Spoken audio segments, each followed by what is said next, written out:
ಹಿಂದೂ ದೇವಾಲಯಗಳ ಅರ್ಚಕರಿಗೆ ಸಿಗುವ ಸಂಭಾವನೆ ದೊಡ್ಡ ಪ್ರಮಾಣದಲ್ಲಿ ಇಲ್ಲ. ಕೆಲವು ಕುಟುಂಬಗಳು ಇದನ್ನೇ ನಂಬಿಕೊಂಡು ಜೀವನ ನಡೆಸಲು ಸಾಧ್ಯವಿಲ್ಲ ಎಂಬುದು ಗೊತ್ತಿರುವ ಸಂಗತಿ. ರಾಜ್ಯದಲ್ಲಿಯೇ ಅತ್ಯಂತ ಸಂಘಟನಾತ್ಮಕವಾಗಿ ಸಕಾರಾತ್ಮಕವಾಗಿ ಯಾವುದಾದರೂ ಸಂಘ ಮುಂಚೂಣಿಯಲ್ಲಿದೆ ಎಂದರೆ ಅದು ಚನ್ನರಾಯಪಟ್ಟಣದ ಅರ್ಚಕರ ಸಂಘ ಎಂದು ಶ್ರವಣಬೆಳಗೊಳ ಕ್ಷೇತ್ರದ ಶಾಸಕ ಸಿಎನ್ ಬಾಲಕೃಷ್ಣ ಹೇಳಿದರು. ಚನ್ನರಾಯಪಟ್ಟಣ ತಾಲೂಕು ಹಿಂದೂ ದೇವಾಲಯಗಳ ಅರ್ಚಕರ, ಆಗಮಿಕರ ಮತ್ತು ಉಪಾಧಿವಂತರ ಸಂಘದ ವಾರ್ಷಿಕ ಸಭೆಯಲ್ಲಿ ಮಾತನಾಡಿದ ಅವರು, ಯಾವುದೇ ತಂಡ ರಚನೆಗೆ ಸಂಘಟನೆ ಮುಖ್ಯ, ಅದಕ್ಕೆ ನಾವಿಕ ಮುಖ್ಯ. ಅಂತಹ ನಾವಿಕರಾಗಿ ಒಳಗೇರಹಳ್ಳಿ ಶ್ರೀಧರ್ ಮೂರ್ತಿ ನೇತೃತ್ವದಲ್ಲಿ ಉತ್ತಮವಾಗಿ ಸಂಘ ಬಲವರ್ಧನೆಗೊಂಡಿದೆ. ಅರ್ಚಕರು ಎಂದರೆ ಈ ನಾಡಿನ ಜನತೆಗೆ, ಗ್ರಾಮಕ್ಕೆ ಒಳಿತನ್ನ ದೇವರುಗಳ ಮೂಲಕ ಆಶೀರ್ವಾದ ನೀಡುವಂತಹ ಸಮುದಾಯ ಅರ್ಚಕರ ಸಮುದಾಯ.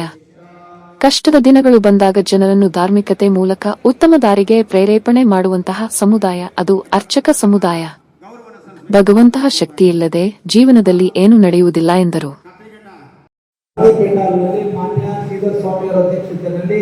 ಅವೆಲ್ಲ ನಮ್ಮ ಖಜಾಂಚಿ ಕಾರ್ಯದರ್ಶಿಗಳ ಒಂದು ನೇತೃತ್ವದಲ್ಲಿ ಆಯೋಜನೆಗೊಂಡಿದೆ.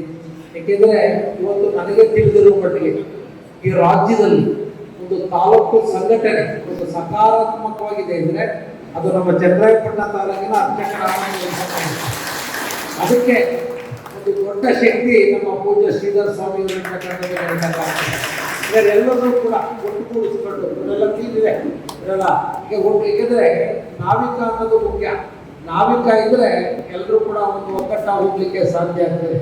ಒಗ್ಗಟ್ಟಿನಲ್ಲಿ ಬಲವಿದೆ ಅನ್ನೋದಕ್ಕೆ ಈ ಒಂದು ಸಂಘಟನೆ ಕೂಡ ವಿಶೇಷವಾಗಿ ಸಾಕ್ಷಿಯಾಗಿದೆ ಅಂತಕ್ಕಂಥದ್ದನ್ನು ಹೇಳಲಿಕ್ಕೆ ಬಯಸ್ತೇನೆ. ಏಕೆಂದರೆ ಲೀಡರ್ಶಿಪ್ ಮಾಡೋದಂತ ಸುಲಭ ಅಲ್ಲ. ಏಕೆಂದರೆ ನಾಯಕರಿಗೆ ನಾಯಕತ್ವದ ಗುಣ ಇದ್ರೆ ಮಾತ್ರ ಗುರಿ ಮುಟ್ಲಿಕ್ಕೆ ಸಾಧ್ಯ ಆಗುತ್ತೆ. ಆ ಮಾತು ಕಾರ್ಯವನ್ನು ಒಂದು ಟೀಮ್ ವಿಶೇಷವಾಗಿ ಆದ್ಯತೆ ನೀಡಿ ಮಾಡ್ತಾ ಇದ್ದಾರೆ. ನಿಮಗೆ ಯಾಕೆಂದರೆ ಅವ್ರಿಗೊಂದು ಅಭಿನಂದನೆ ಸಲ್ಲಿಸೋದು ನಿಮಗೆಲ್ಲ ಸಿಗ್ತದೆ. ಹೇಗೆ ಮತ್ತೊಮ್ಮೆ ನಾನು ಅಭಿನಂದಿಸಲಿಕ್ಕೆ ಬಯಸ್ತೇನೆ ವಿಶೇಷವಾಗಿ. ಏಕೆಂದರೆ ಇವೆಲ್ಲ ದಿನನಿತ್ಯ ದೇವಾಲಯಗಳಲ್ಲಿ ಈ ನಾಡಿನ ಜನರಿಗೆ, ಗ್ರಾಮದ ಜನರಿಗೆ ಒಳಿತನ್ನ ಆ ದೇವರುಗಳ ಮೂಲಕ, ಧಾರ್ಮಿಕತೆಗಳ ಮೂಲಕ ನೀವು ಆರೈಸಿ ಆಶೀರ್ವಾದ ಮಾಡುವಂಥ ಒಂದು ಸಮುದಾಯ ಇದ್ದರೆ ಅದು ಅರ್ಚಕ ಸಮುದಾಯ ಅಂತಕ್ಕಂಥ ಮಾತನ್ನ ಹೇಳಲಿಕ್ಕೆ ಬಯಸ್ತೇನೆ. ಅದರಲ್ಲೂ ಕೂಡ ಕಷ್ಟದ ದಿನಗಳು ಬಂದಾಗ ಜನರನ್ನ ಧಾರ್ಮಿಕತೆಯ ಮೂಲಕ ಉತ್ತಮ ದಾರಿಗೆ ಒಂದು ಪ್ರೇರೇಪಣೆ ಮಾಡ್ತಕ್ಕಂಥ ಒಂದು ಸಮುದಾಯ ಅರ್ಚಕ ಸಮುದಾಯ ಅಂತಕ್ಕಂಥ ಮಾತನ್ನು ಕೂಡ ನಾನು ಈ ಸಂದರ್ಭದಲ್ಲಿ ಈಗ ಕಷ್ಟ ಬಂದಾಗ ಜನ ಬಂದರೆ ಅರ್ಚಕರಿರ್ತಾರೆ.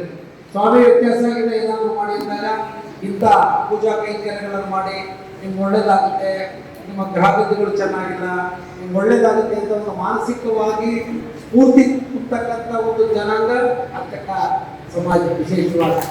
ಅದಕ್ಕೆ ಅವರ ಬೇಡಿಕೆಗಳಿಗೆ ಅನ್ನೋದಕ್ಕಿಂತ ದೇವಾಲಯಗಳ ಆವರಣಗಳಲ್ಲಿ ಬರುವಂಥ ಮೂಲಭೂತ ಸೌಕರ್ಯಗಳಿಗೆ ಆದ್ಯತೆ ನೀಡುವಂಥದ್ದು ಕೂಡ ಜನಪ್ರತಿನಿಧಿಗಳಾಗಿ ನಮ್ಮೆಲ್ಲರ ಜವಾಬ್ದಾರಿ ಮತ್ತು ಕರ್ತವ್ಯ ಅಂತ ನಾನು ಭಾವಿಸಿದೆ. ಇವತ್ತು ಮುಜರಾಯಿ ವ್ಯಾಪ್ತಿಯಲ್ಲಿ ಪೂರ್ಣ ಪ್ರಮಾಣದಲ್ಲಿ ಎಲ್ಲ ದೇವಾಲಯಗಳಲ್ಲೂ ಕೂಡ ಬರಲ್ಲ. ಹಿಂದೆ ಏನು ಗೆಜೆಟ್ ಆಗಿತ್ತು ಆ ಗೆಜೆಟ್ನ ಅಡಿಯಲ್ಲಿ ಬರ್ತಕ್ಕಂಥ ಮಾತ್ರ ಇವತ್ತು ಮುಜರಾಯಿ ದೇವಾಲಯಗಳಾಗಿರ್ತಕ್ಕಂಥ ಒಂದು ಸನ್ನಿವೇಶಗಳು. ಏಕೆಂದರೆ ಯಾರೋ ನಮ್ಮ ಹೊಸಡಿ ಬಿಡುಗಡೆ ಹೊಸಡಿ ಅರ್ಚಕರು ಬಂದು ಕೇಳ್ತಾ ಇದ್ದಾರೆ, ನಮ್ಮ ದೇವಸ್ಥಾನ ಅದಕ್ಕೆ ಸೇರಿಲ್ಲ, ಸಂಬಳ ಬರ್ತಾ ಇಲ್ಲ. ಏಕೆಂದರೆ ಆ ಥರ ಈ ರಾಜ್ಯದಲ್ಲಿ ಅವ್ರು ವಿಶೇಷವಾದಂಥ ಭಾಗ್ಯನ ಕೊಡಬೇಕಾಗ್ತದೆ. ನನಗೆ ತಿಳಿದವ್ರ ಮಟ್ಟಿಗೆ ಇಲ್ಲ ಮಾಡಿದ್ದಾರೆ. ಮುಜರಾಯಿ ವ್ಯಾಪ್ತಿಯಲ್ಲಿ ಹೊರಗುಳಿದಿದ್ದಾರೆ. ಅವರೆಲ್ಲರೂ ಕೂಡ ಒಂದು ಸಲ ಅವಕಾಶವನ್ನು ಮಾಡಿಕೊಟ್ರೆ ಅಲ್ಲಿ ಪೂಜೆ ಔರಾಧಗಳು ಒಳ್ಳೆ ರೀತಿ ನಡೀಬೇಕನ್ನೋದಕ್ಕೆ ಸಾಧ್ಯ ಆಗುತ್ತೆ. ಅದಕ್ಕೆ ಸರ್ಕಾರ ಬದ್ಧತೆಯನ್ನ ತೋರಿಸ್ಬೇಕು ಅಂತ ತಮ್ಮ ಮೂಲಕ ಕೂಡ ಸರ್ಕಾರಕ್ಕೆ ನಾನು ಒತ್ತಾಯವನ್ನು ಕೂಡ ವಿಶೇಷವಾಗಿ ಮಾಡ್ತಾ ಇದ್ದೀನಿ. ಅರ್ಚಕರುಗಳಿಗೆ ಕೊಡ್ತಕ್ಕಂಥ ಒಂದು ಸಂಭಾವನೆ ಅಂತ ದೊಡ್ಡ ಪ್ರಮಾಣದಲ್ಲಿ ಇಲ್ಲ. ನಮಗೂ ಕೂಡ ಗೊತ್ತಿದೆ.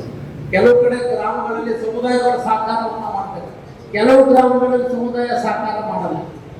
ಒಂದು ಎಕರೆ ಜಮೀನಿದ್ರೆ ಪೂಜೆ ಮಾಡ್ಕೊಳ್ಳಿ ಮಾಡ್ತಾರೆ, ಕೆಲವು ಕಡೆ ಮಾತಾಡ್ತಾರೆ.